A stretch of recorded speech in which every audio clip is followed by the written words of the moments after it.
Al prestigioso abogado penalista doctor Alejandro Carranza. Muy buenos días, doctor Carranza, y su opinión primero en general sobre este escándalo de las marionetas del DPS en Colombia.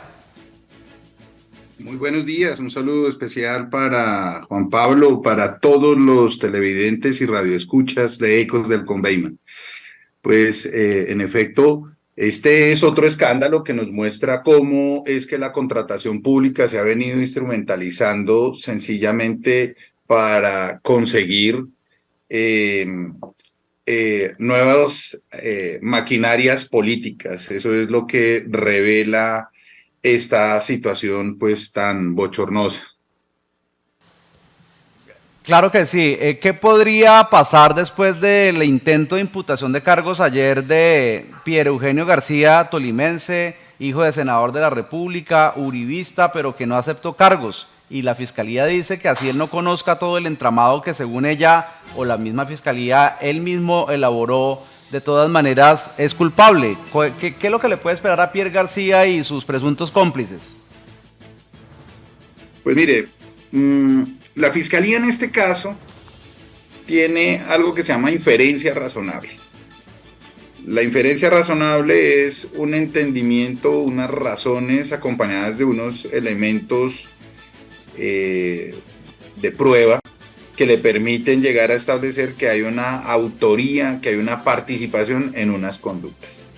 Las conductas que van a analizar son las de celebración de contratos sin el lleno de requisitos, con todas las relacionadas con delitos de corrupción en contratación.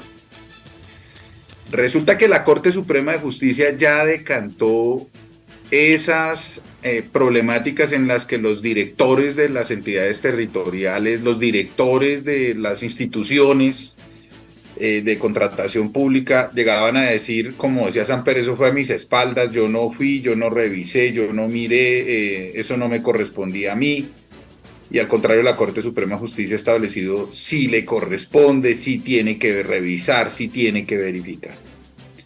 Entonces, cuando uno entiende que al senador Castaño lo condenaron rápidamente, él aceptó cargos, finalmente hay una cosa oscura, muy oscura en este momento, por su muerte en la cárcel. Entonces se puede entender que a este señor le van a dictar medida de aseguramiento. Puede ser una medida de aseguramiento domiciliaria que será suficiente para garantizar que no se obstruya la justicia o que no se reitere la conducta si es que tiene alguna influencia sobre algún cargo público de contratación o que haya un riesgo de fuga. Si él no se va de aquí a marzo, que es donde se va, febrero, marzo, que es donde se va a realizar esa diligencia, pues no podrán hablar de fuga porque está poniéndole la cara a la justicia. Pero si ellos ya tienen pesquisas, tienen informes que demuestren que él ha venido hablando con los testigos de este caso o con otros implicados, entonces le pueden dictar una medida de aseguramiento al respecto. No es jugando. Doctor Carranza, Pierre García tiene nacionalidad francesa y entiendo que también tiene la canadiense. Creo que en este momento reside en Canadá. Mejor dicho, él hace varios meses se fue de Colombia. ¿Podría de alguna manera la Fiscalía a través de Interpol pedir un requerimiento para que llegue a Colombia a cumplir una presunta o hipotética medida de aseguramiento? Esa razón es la que demostraría que es necesaria la medida de aseguramiento. ¿Cuál? La de tener una posibilidad de no llegar a cumplir con una medida de aseguramiento, con una sentencia. El hecho de que tenga otra nacionalidad, que viva en otro lado, es suficiente motivo para satisfacer esos requisitos básicos y pedir esa medida de aseguramiento. Claro que acordémonos que él acudió pues a una audiencia virtual. No se sabe si esta audiencia se había intentado varias veces o no, pero ahí hay una buena razón para solicitar esa medida de aseguramiento. Tendrá que ser objeto del debate. En mi criterio, no se requiere si él está ya conectándose, poniendo la cara, allegando todo lo que corresponda como sujeto procesal ante la Fiscalía General de la Nación. Y será un juez el que evalúe si el hecho de tener nacionalidad extranjera, si existe o no convenio de extradición al respecto con Colombia, cuál ha sido su actitud frente al llamado, entonces para ver si le imponen o no la medida de aseguramiento. Pero este señor Pierre García tiene un juego muy importante también en su defensa, porque por las calidades que ostentaba, por las pruebas que la fiscalía tiene, esté seguro, Juan Pablo, esté seguro que van a haber más salpicados en este hecho y Pierre García podrá seguramente plantearle a la fiscalía un principio de oportunidad. ¿Quiénes son los políticos tolimenses que podrían estar implicados en el caso de las marionetas en el Tolima y en el Quindío? Pues mire, yo le quiero decir que dentro de lo que hemos venido analizando, de lo que hemos venido revisando, desde que se dio este tema de las marionetas, han salido nombres a la luz como el de Milton Restrepo, que fue este político, o es este político del Centro Democrático, de la Asamblea, el señor Pierre García, obviamente, el señor Andrés Ospina y pues Ciro Ramírez. Esos son algunos de los que están allí. Es muy probable que esto también se pueda utilizar para hacer ataques, indicaciones o afectar a otros políticos del Tolima, pero medularmente creemos que la Fiscalía tiene elementos de convicción suficientes para obrar en contra de Milton Restrepo y del señor... Pues está Andrés Ospina ya Ospina. capturado, está Ciro Ramírez ya capturado, no se sabe qué vaya a pasar con otros senadores de la República, está este tema de Pierre García, no sé qué declaraciones haya dado en este sentido Pablo César Herrera, quien fuera el director de Proyecta capturado hace varios meses y quien diera una declaración, o creo que hace más de un año, y quien diera una declaración en septiembre del 2022, doctor Carranza. Pues mire, Juan Pablo, que usted ha llegado a un punto muy importante y es ese, el de la justicia premial, y que precisamente hablábamos de este señor Pierre, que va a tener una carta importante en su defensa, en su juego. Yo me imagino que este señor ha venido ya viendo la posibilidad de colaborar con la justicia y al respecto de esas posiciones defensivas de Pablo César Herrera, recuerde que él era una persona contratista que, digamos, entiendo, tenía aspiraciones políticas y que es alguien que ya tiene medida de aseguramiento pero domiciliaria, es decir, que ha venido ya teniendo un tratamiento diferenciado, un tratamiento más laxo frente a la condición de investigado que está ostentando. Seguramente eso mismo le puede pasar a Pierre si le ofrece a la fiscalía elementos y condiciones. Este señor seguramente ya hizo alguna clase de colaboración con la fiscalía y pudo haber entregado elementos muy importantes en su calidad de contratista, mostrando cómo era que se hacían estos contratos desde el DPS, contratos sastre, en donde finalmente, que era lo que le decía la fiscalía, no me diga a Pierre, no me diga que usted no sabía o sí sabía, usted tenía una calidad, pero la fiscalía tiene elementos para entender que aquí se lanzaban unos proponentes y que todo venía diseñado desde su dirección. Eso es muy grave lo que la fiscalía imputó el día de ayer y esas imputaciones, esté seguro Juan Pablo, tienen un asidero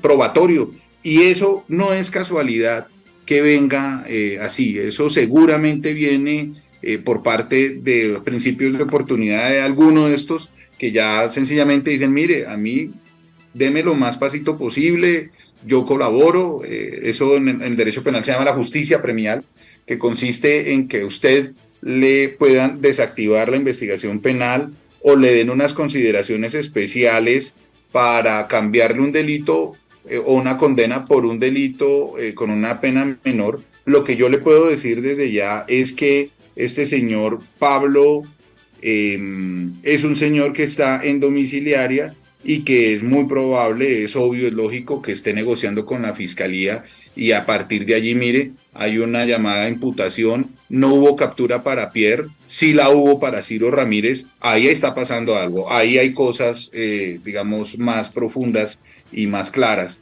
frente a este juego de la justicia premiada, los preacuerdos y los principios de oportunidad. Por último, doctor Carranza, si Pierre García se va a juicio y le están imputando celebración indebida de contratos y la coautoría de un concierto para delinquir, ¿cuántos años de pena daría si es culpable? ¿Y cuántos años se morigeraría la pena si llega a un principio de oportunidad y delata a sus presuntos cómplices tolimenses y quindianos? Pues mire, los delitos de corrupción tienen más o menos unas penas que van entre los 12 y los 23 años de cárcel, ¿sí? Y ellas van sumando, van subiendo en la medida que se pruebe que hubo concierto, en la medida que se demuestre que hubo agravantes, en la medida que se demuestre que hay condiciones de mayor punibilidad. Es difícil llegar a decirle cuánto le podrían dar porque hay que esperar qué más va a suceder. Ya de lo que escuchamos ayer estamos hablando de un delito pues que puede darle alrededor de 30 años de cárcel, sencillamente, no es una cosa sencilla. Y el hecho de que él llegara a colaborar le podría dar desde la suspensión de la investigación, es decir, que no vaya a pagar un día de cárcel, un solo día. Si él llega a colaborar y entregar una matriz de colaboración, es decir, entrega quiénes más participaron y entrega elementos suficientes para acreditar que esa matriz y esos sujetos que va a involucrar sí tuvieron una participación activa en la comisión de las conductas. Pero además de esto, Juan Pablo, déjeme decirle algo. Esto también genera extinciones de dominio. Es decir, si aquí se empezaron a rifar contratos y platas, como lo podemos observar pues de las imputaciones, desde el mismo tema de las marionetas, es obligación, será obligación de la Fiscalía General de la Nación iniciar las extinciones de dominio también contra los contratistas y si se prueba pues que hubo componendas con dinero hacia, por ejemplo, este señor francés, Pierre, pues sencillamente él también tendrá que responder al respecto. Es decir, que esta situación es una situación bastante compleja. Este señor Pierre tiene en sus manos, y todos los que estén ahí, un as, que es negociar con la fiscalía, aceptando cargos, o si tienen información muy valiosa en un principio de oportunidad a través del cual puedan sindicar a otros, entregar elementos de prueba para tener inmunidad total dentro de la investigación penal o unas suspensiones por unos delitos, porque en Colombia el que investiga los delitos es la fiscalía y el que los lleva ante un juez es la fiscalía. Él es el único que dice si quiere sentarlos a todos al tiempo, si quiere de a uno, si quiere por grupos y por qué delitos los quiere investigar. Entonces, en este momento, como usted ve, arranca con este señor Castaño, luego empiezan a capturar los otros, capturan a Ciro Ramírez, ahora a este señor Pierre. Así que, como le digo, lo que se puede observar con claridad es que ya hay en juego principios de oportunidad y medidas de aseguramiento domiciliarias, cuando inclusive le quiero contar, no es una regla, pero estos delitos de corrupción tienen una prohibición también frente a la prisión domiciliaria en la pena. Entonces, casi siempre el juez, el fiscal le pide al juez, oiga, a este de una vez déjelo en la prisión porque hay una restricción por estos delitos de corrupción y si probó que había fuga o que podía haber fuga o que había riesgo en las pruebas o riesgo de obstrucción o para las víctimas. Este es un delito, puede ser un delito pluriofensivo, pero generalmente la víctima es el Estado. Entonces dictan las medidas intramurales, pero aquí ya sabemos que hay unas domiciliarias, aquí ya hay seguramente en juego preacuerdos y eso es algo que más adelante se conocerá y será carga de este señor Pierre, no solamente demostrar que no participó o que no sabía, sino que desarrolló con juicio, con todo el empeño y la responsabilidad su rol como director o como directivo y vigiló que no fueran a robar al Estado colombiano. O sea, esa conducta de él no depende de que los indiquen, sino que depende de que él vaya a mostrar que efectivamente cumplió con ese rol de cuidar lo público. Eso no va a ser sencillo para él por la posición de director, porque entonces él tenía que haber denunciado ya cosas como las de las marionetas. Y yo que sepa, y ustedes seguramente no han escuchado una sola denuncia de ese señor Pierre en contra de Ciro Ramírez o en contra del difunto Castaño o en contra de todo lo que sucedió. No hay una sola. Entonces, si usted está en la cabeza, tiene la obligación de cuidar y no denunció, usted ya tiene ahí adentro unos problemas delicados para analizar su conducta. Apreciado doctor Alejandro Carranza, abogado penalista, muchas gracias por estar en Econoticias, muy amable. Bueno, Juan Pablo, gracias a usted por la invitación. Siempre cuente con nosotros, estamos muy honrados de hacerlo y esperemos que se va a desarrollar en el futuro porque esto apenas comienza y seguramente habrán más implicados y podrán suceder muchas más cosas.